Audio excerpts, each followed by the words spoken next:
नमस्कार, जनतंत्र टीवी देख रहे हैं आप। आपके साथ मैं हूं संतोष खंगवार। बुलेटिन की शुरुआत करेंगे। मुख्यमंत्री भूपेश बघेल क्रिसमस पर रायपुर के सेंट पॉल कैथेड्रल पहुंचे, जहां उनका नवनिर्वाचित बिशप अजय जेम्स की ओर से फूलों का गुलदस्ता देकर स्वागत किया गया। इसके बाद सीएम बघेल ने मसीही समाज सहित प्रदेशवासियों को प्रभु यीशु मसीह के जन्मदिन क्रिसमस की बधाई दी और शुभकामनाएं दी और प्रभु यीशु से सभी लोगों की सुख समृद्धि की कामना की।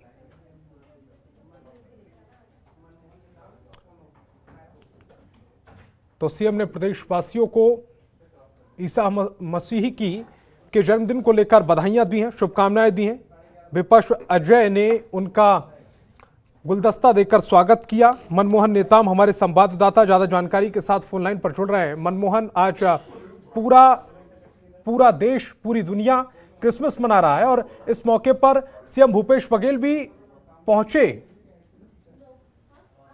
बिल्कुल संतोष, आज छत्तीसगढ़ के मुख्यमंत्री भूपेश बघेल क्रिसमस के मौके पर राजधानी रायपुर के स्थित सेंट पॉल कैथेड्रल पहुंचकर प्रदेश की सुख समृद्धि के लिए कामना की और उनका जो क्रिश्चियन क्रिसमस के अवसर पर उन्होंने सभी जो क्रिश्चियन धर्म के लोगों के साथ जो वहां पर मौजूद थे उनके साथ मिलकर उन्होंने प्रदेश के सुख समृद्धि की कामना करते हुए प्रदेश के समृद्धि के लिए भी उन्होंने कामना की और सभी जो क्रिश्चियन धर्म के लोगों को उन्होंने बधाई दी। बधाई देने का सिलसिला न सिर्फ सत्ता पक्ष विपक्ष की तरफ से भी लगातार जारी है, लेकिन इस दौरान विपक्ष अजय से उनकी मुलाकात हुई और इस दौरान दोनों के बीच में काफी चर्चा भी हुई है। क्या कुछ पॉल कैथेड्रल में बातचीत हुई है उनके बीच?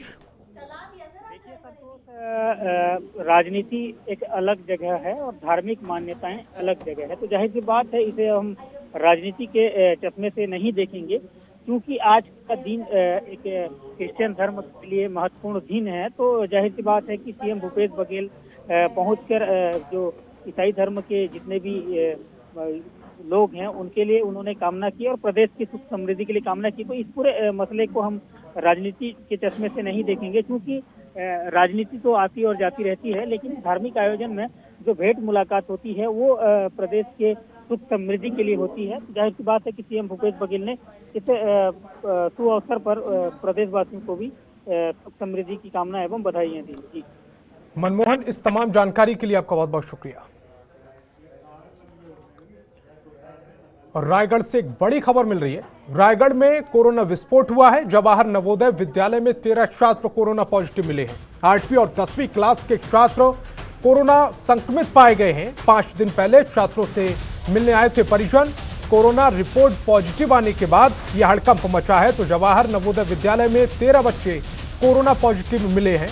8वीं और 10वीं क्लास के बच्चे बताए जा रहे हैं। 5 दिन पहले छात्रों से मिलने उनके परिजन आए थे और अब जब रिपोर्ट कराई गई है, कोरोना रिपोर्ट कराई गई, तो इसमें 13 बच्चे कोरोना पॉजिटिव आए हैं और इसके बाद स्कूल प्रशासन में हड़कंप मचा हुआ है।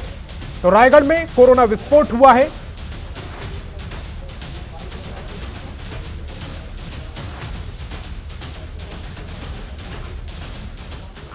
शेष चरण हमारे संवाददाता ज्यादा जानकारी के साथ फोन लाइन पर जुड़ रहे हैं। शेष चरण, 13 बच्चे कोरोना पॉजिटिव मिले हैं। बच्चों के पेरेंट्स जब उनसे मिलने आए तो क्या उनकी रिपोर्ट नहीं देखी गई थी, और अब इसके बाद स्कूल प्रशासन का क्या कुछ कहना है? जी संतोष, आपको बता दूं कि ये जो मामला है रायगढ़ जिले के भूपदेवपुर स्थित जवाहर नवोदय विद्यालय का है, जहां 13 छात्राएं कोरोना पॉजिटिव पाई गई है। ये जो है 13 छात्राएं पॉजिटिव हुई हैं। इसके पहले 5 दिन पहले इन बच्चों के पेरेंट्स यहाँ पर मिलने आए थे और वहाँ पर एक ऐसा बताया जा रहा है कि उनमें से एक पेरेंट्स दिमाग पहले से ही पॉजिटिव रहा है, जिनका पॉजिटिव बताया जा रहा है अभी, तो उनसे ही संक्रमण हुआ है, ऐसा कहा जा रहा है। इनमें शुक्रवार को 3 छात्राएं सर्दी, खांसी, जुकाम और बुखार से पीड़ित रही हैं, तो इनका कोरोना टेस्ट करा गया है, जिसमें से 13 छात्राएं जो है पॉजिटिव मिली हैं, जिससे पूरे रायगढ़ जिले के स्वास्थ्य अमला के साथ साथ स्कूल प्रबंधन में भी कोहराम मच गया है और वहीं जिला प्रशासन भी इस मामले को नजर रखे हुए है। जी संतोष। शरण, इस जो मामला है इसके बाद कोहराम मचना लाजमी है, क्योंकि 13 बच्चों के कोरोना पॉजिटिव अगर रिपोर्ट आती है और उसमें कहा यह जा रहा है कि जो परिजन आए हैं उनके मिलने के बाद ये बच्चे पॉजिटिव हुए, जिसमें से आप बता रहे हैं कि एक पेरेंट्स कोरोना पॉजिटिव थे, तो फिर कोरोना पॉजिटिव थे तो बच्चों तक कैसे पहुंचने दिया गया, ये अपने आप में सवाल बना हुआ है। श्रेष्ठ शरण, आप हमारे साथ जुड़े, आपका बहुत बहुत शुक्रिया।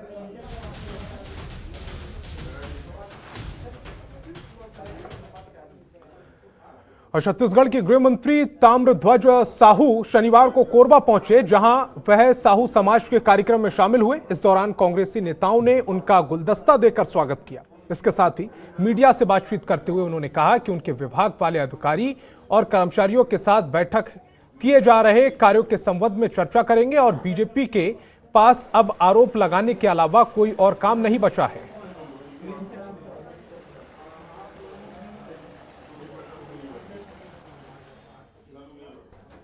साहू समाज ने एक कार्यक्रम रखा हुआ है, तो मूल रूप से तीनों कार्यक्रम हैं, उसके लिए आया हूँ। मैं अपने होम डिपार्टमेंट और पीडब्ल्यूडी डिपार्टमेंट के अधिकारियों से जानकारी लेना, क्या क्या काम चल रहा है, कैसे हो रहा है, क्या हो रहा है, और साथ ही साथ साहू समाज के कार्यक्रम में भाग लेना। जी सर, धान खरीदी केंद्र चालू है, किस तरह से देखा जाए, बीजेपी आरोप लगा रही है खरीदी को लेकर। और भिलाई नगर निगम के 70 वार्डों की मतगणना पूरी हो गई है, जिसमें कांग्रेस को 37 और बीजेपी को 24 सीटें मिली, तो वहीं 9 निर्दलीय भी जीतने में कामयाब रहे। लेकिन इसी बीच बीजेपी अब राज्य सरकार और जिला निर्वाचन अधिकारी पर मतगणना में गड़बड़ी के गंभीर आरोप लगा रही है। बीजेपी के नेताओं ने दुर्ग जिला कलेक्टर से मुलाकात कर ज्ञापन सौंपा और जांच कराने के निर्देश दिए, आवेदन किया है, लेकिन जिला निर्वाचन अधिकारी से संतोषजनक जवाब नहीं मिलने पर दुर्ग से बीजेपी सांसद विजय बघेल उनके चैम्बर के बाहर 2 घंटे से भी ज्यादा समय तक धरने पर बैठ रहे और जिला प्रशासन के खिलाफ जमकर नारेबाजी की। और सीधे सीधे लग रहा है कि भूपेश बघेल के इशारों पे, कि भूपेश बघेल को हर जगह अपनी सरकार बनानी है, दिखानी, अपनी हेगड़ी दिखानी है, क्योंकि जनता के बीच से इनका जो जादू है वो निकल चुका है, जनता के बीच में इनकी नहीं चलने वाली है। इसलिए पहले से बैलेट पेपर का भी ये लोग सहारा लिए। कई जगह ये भी देखा गया कि पेटियां बदल दी गई, बैलेट पेपर के कलर बदल दिए गए, ऐसा भी देखा गया है। कई पेटियों में रस्सी बंधी हुई थी, ये भी देखा गया है। चुनाव जब से शुरू हुआ है तब से मैं इसकी शिकार हो रही हूँ। मुझे समझ में नहीं आया है कि इनको एक ट्रेनिंग दी गई, इनकी साजिश थी। ये चुनाव नहीं लड़े हैं, ये एक साजिश की गई। जिस दिन से मतदान हुआ उस दिन से वार्ड में गुंडागर्दी हो रही थी। मैं देखती थी कि हो सकता है ये आदमी ऐसे ही व्यवहार का होगा, आक्रोशित, और मैं बहुत शिकायत भी की। मतदान के दिन भी बहुत अनियमितता हुई, लोग व्हील चेयर के बहाने ले जाते थे और वहाँ वोट डला के देते। मेरे मना करने पर मैंने 2-3 बार पुलिस अफसर को, बलराम शुक्ला जी को फोन किया। बलराम शुक्ला जी आके ना उनके हाथ जोड़ते थे, बोलते थे आप प्लीज चले जाइए। वो जीती नहीं थी, मैं जीती थी। मैं 21 वोट से मैं जीत गई थी। वो लास्ट में उन लोग टाइम में ला दिए थे। जब टाइम में लाने के बाद में वापस उनके पास रिकाउंटिंग कर हम लोग फॉर्म भरे थे, उन लोग ओके कर दिए थे। चुनाव जब से शुरू हुआ है तब से मैं इसकी शिकार हो रही हूँ। मुझे समझ में नहीं आया है कि इनको एक ट्रेनिंग दी गई, इनकी साजिश थी। ये चुनाव नहीं लड़े। के साथ फोन लाइन पर जुड़े हुए हैं सुनील। ये मतगणना के बाद किस तरह के आरोप लग रहे हैं? कोई प्रत्याशी रोता हुआ नजर आ रहा है, कोई कह रहा है कि धांधली हुई है, कांग्रेस पर लगातार आरोप लग रहे हैं और बीजेपी के जो अधिकारी हैं वो भी कलेक्ट्रेट के बाहर धरने पर बैठ गए। जी संतोष, आपको बता दूं कि जो नगरीय निकाय के मतगणना में जबरदस्त धांधली का आरोप लगा रहे हैं भारतीय जनता पार्टी के कार्यकर्ता और जो शीर्ष नेतागण हैं, वो आरोप लगाते हुए मतगणना में बैलेट पेपर बदलना के साथ साथ मतगणना में जो पर्चियां जो है उसकी बदलने के आरोप लगाते हुए अब जो कांग्रेस सरकार को दोषी करार दे रहे हैं।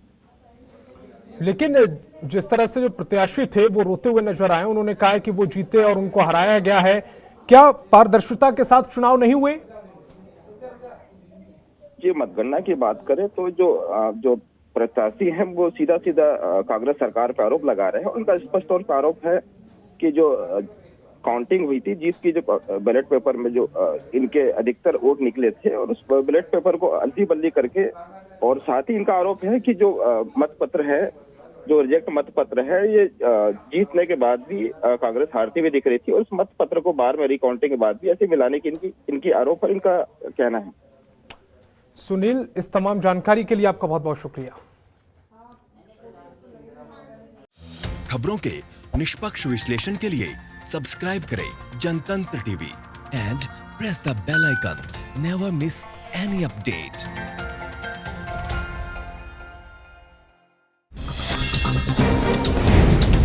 डाउनलोड कीजिए जनतंत्र टीवी ऐप को, जो कि अवेलेबल है गूगल प्ले और ऐप स्टोर पर। अधिक जानकारी के लिए अभी डाउनलोड करें।